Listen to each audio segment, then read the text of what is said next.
Ok, ça marche. Ok, Merci. donc je vais commencer. Donc bonjour à tous. Donc merci déjà d'être présents pour cette présentation.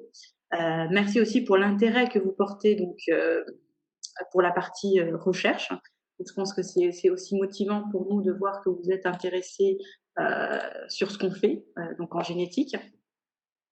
Donc je me présente. Je suis Sintuja Pachek. Donc je suis en deuxième année d'études doctorales et je travaille donc dans le groupe de recherche en neurosciences cliniques et expérimentales.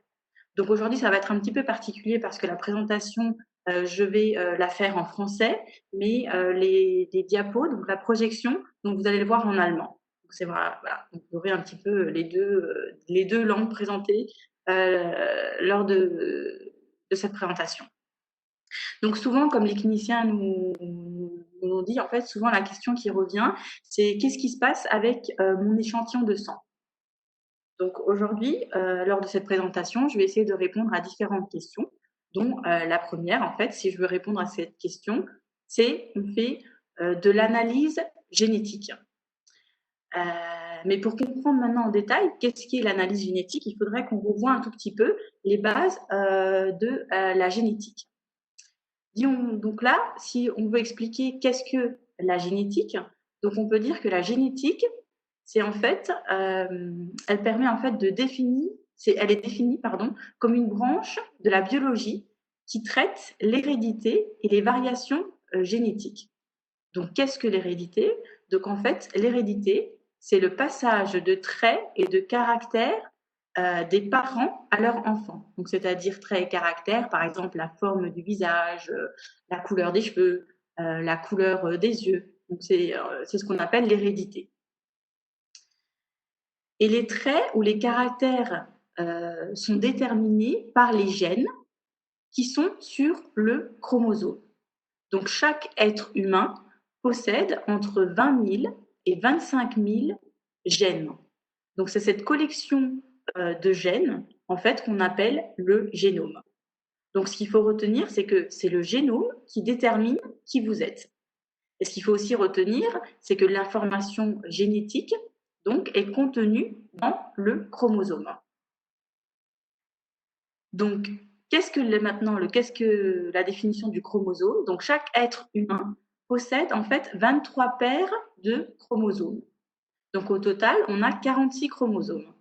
Donc on a un lot de 23 chromosomes qui est transmis par la mère à travers l'ovule et l'autre lot de 23 chromosomes est transmis par le père à travers le spermatozoïde. Donc maintenant, la deuxième question, c'est pourquoi on part des échantillons de sang pour étudier la maladie de Parkinson, alors qu'on sait que la maladie de Parkinson affecte les neurones au niveau du cerveau.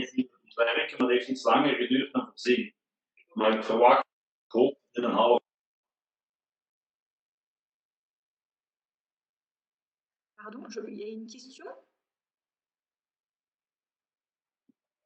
Non, tout est bon. Continue. D'accord, ok.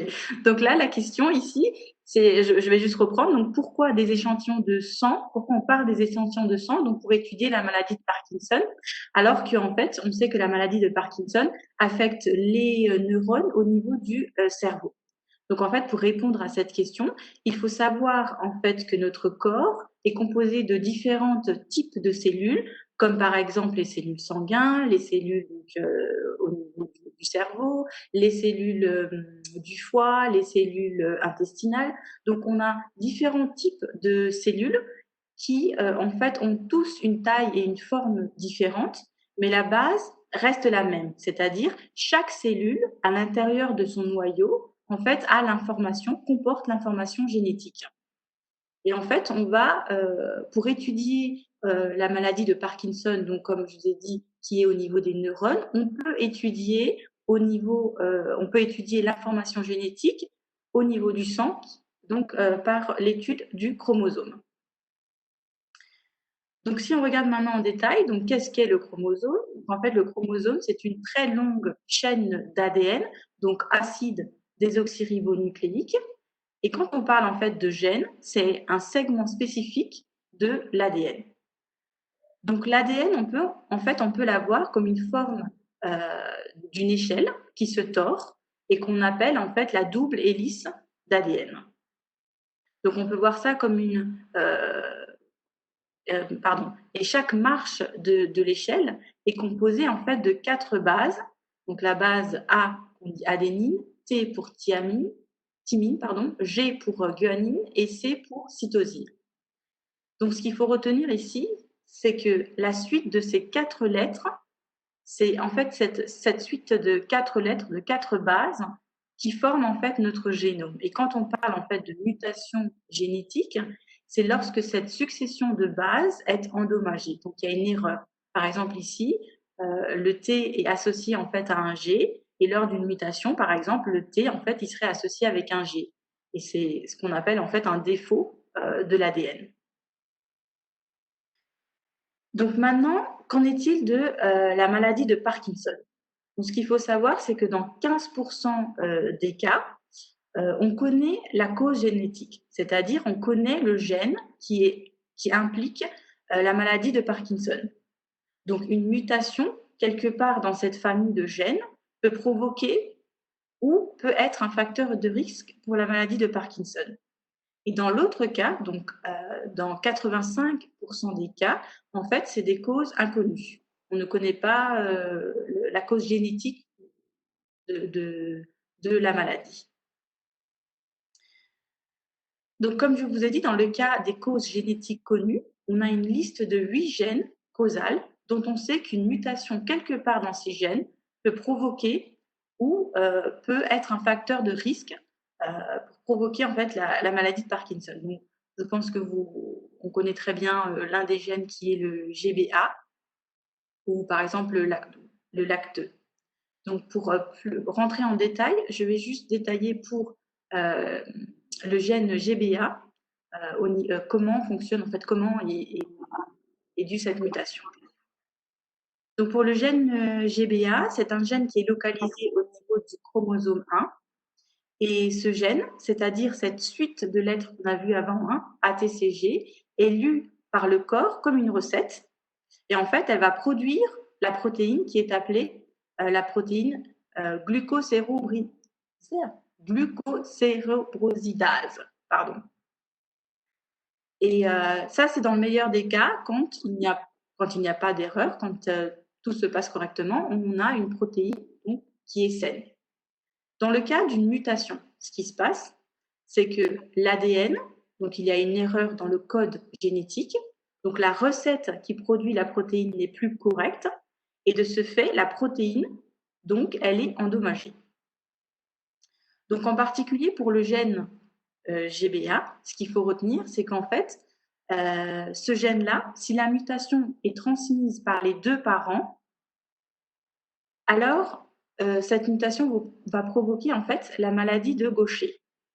Mais dans le cas où, par exemple, la mutation, elle est transmise que par l'un des 2 parents, par exemple, dans cet exemple, elle est transmise que par la mère, cette mutation au niveau du gène va augmenter en fait les chances d'avoir la maladie de Parkinson.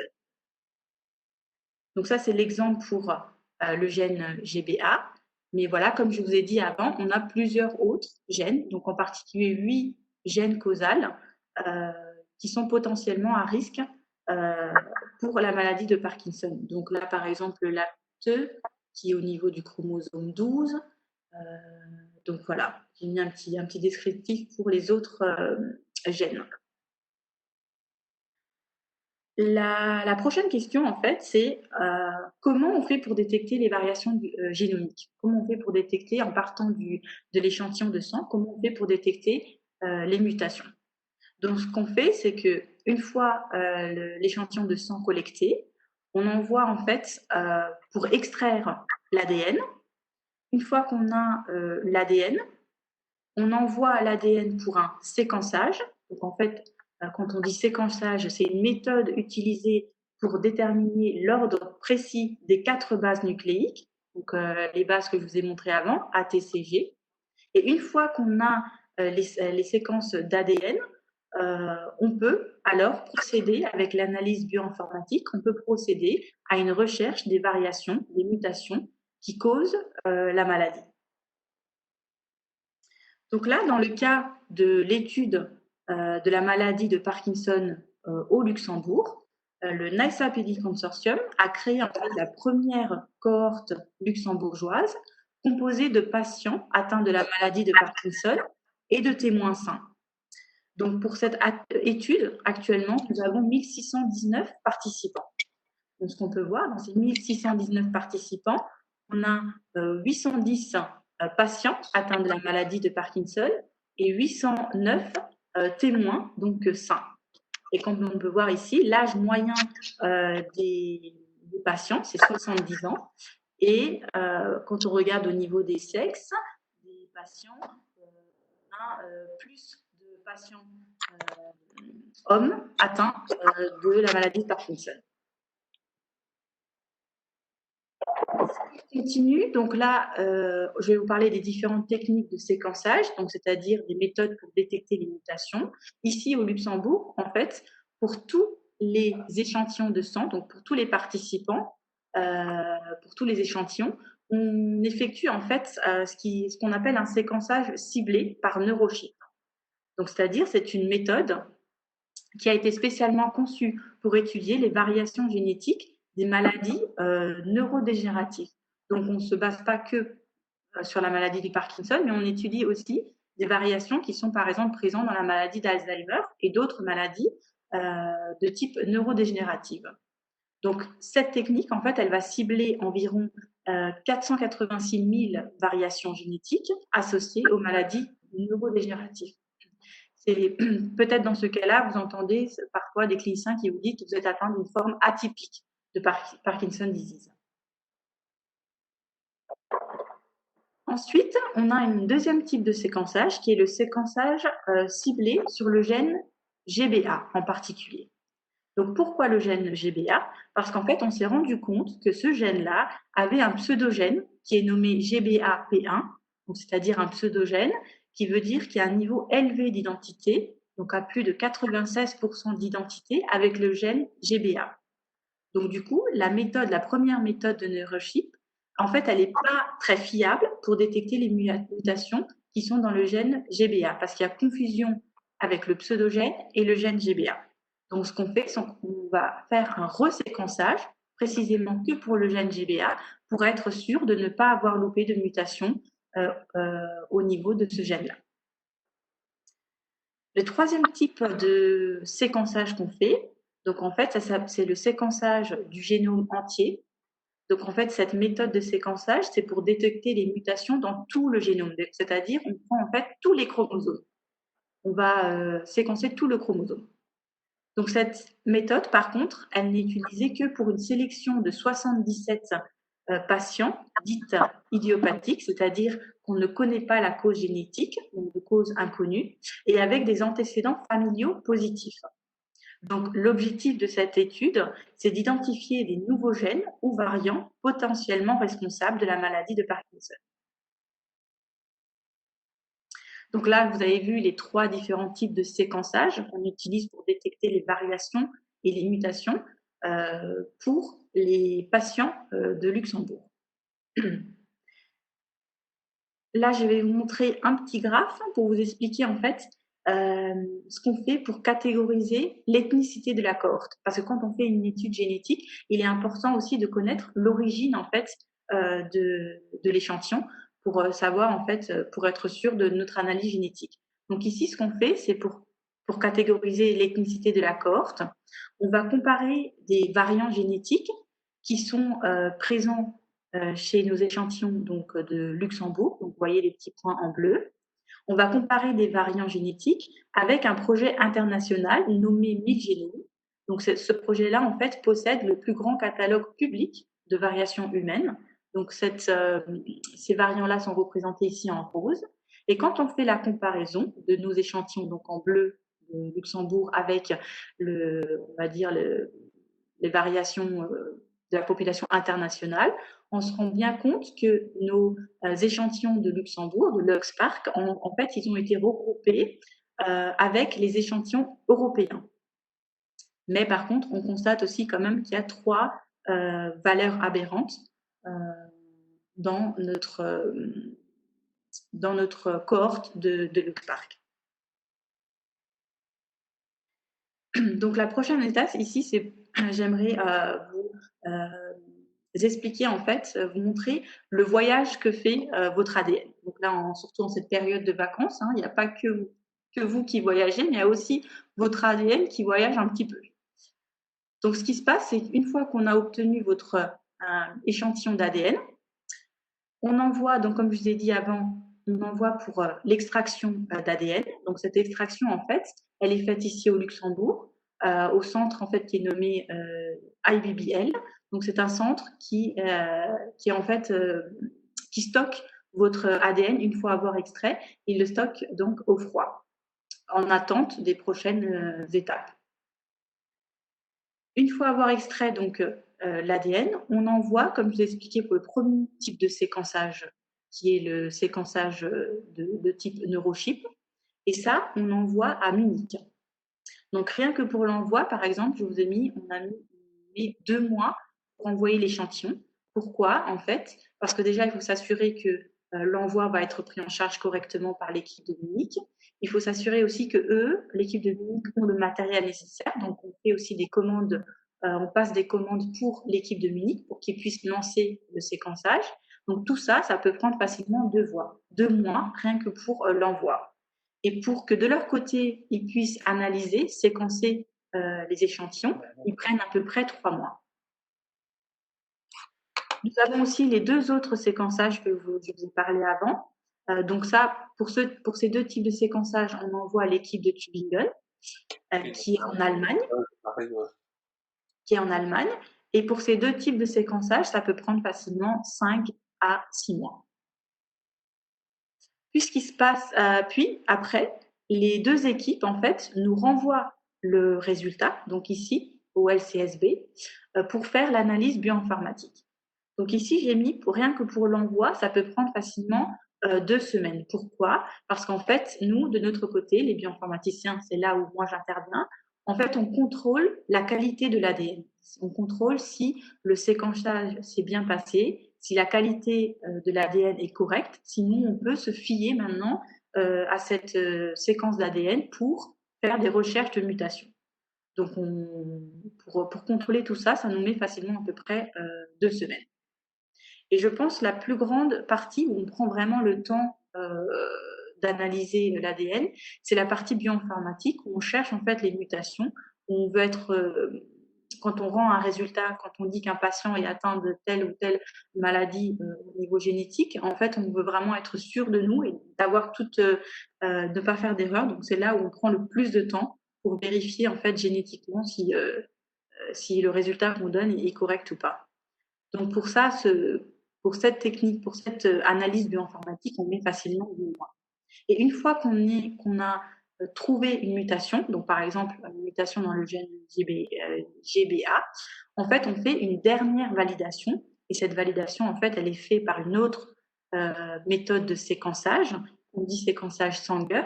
C'est une technique, une méthode qui est un peu coûteuse.